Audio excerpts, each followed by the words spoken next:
Peuple du monde, cette vidéo a été réalisée par la chaîne YouTube Anonymous 000089. Chaque homme est destiné socialement à être mouton, loup ou chien de berger. Le fabuliste La Fontaine mettait en scène des animaux pour mieux faire comprendre la mentalité des gens de son époque. Pour illustrer nos propos, cette métaphore qui suit les y aidera. Le loup, le prédateur, a toutes les libertés puisqu'il s'affranchit de nos règles sociales. Les moutons ont celle de vivre en troupeau, se faire tondre et à finir dans la gueule d'un loup ou à l'abattoir. Le chien de berger, le collabo administratif, travaille servilement pour son maître, afin que le loup ne prélève pas trop dans le troupeau. Le loup permet donc aux chiens de maintenir les moutons en troupeau, de limiter drastiquement leur liberté et leur donner l'illusion de leur protection dans un endroit délimité. Dans les faits, les moutons sociaux, tondus toute leur vie, finissent toujours par être sacrifiés par des prédateurs ou à l'abattoir.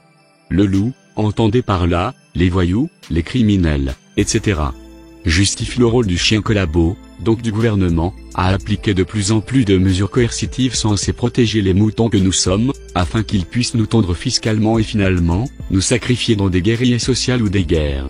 Le gouvernement n'a donc pas intérêt, dans le fond, à protéger la société, car il tire un énorme bénéfice de l'insécurité de notre existence, pour justifier toujours plus d'impôts et de taxes pour nos concitoyens, pour des résultats évidemment plus que nuls et pour cause. Nous aurions pu prendre aussi pour exemple la mafia, qui prétend, elle aussi, protéger la population en la rançonnant au maximum, pour assurer sa protection alors que c'est elle, qui entretient par ailleurs cette insécurité, qui lui profite grandement. Nous espérons que vous aurez compris que les assureurs de tout acabit ne peuvent pleinement profiter de la société que parce qu'elle est très insécuritaire.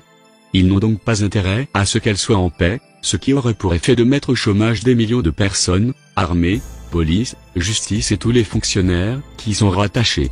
Alors, ils font semblant pour assurer la pérennité de leurs fonctions. Les partis politiques nous divisent, les religions, et les communautés immigrées également, et dans ces conditions le bien vivre ensemble, utopique, voire soporifique, prôné par de emberlificateurs, se résume à un bien vivre entre eux, dans l'opposition à ceux qui ne partagent pas leurs opinions, leurs croyances religieuses ou surtout leur politique.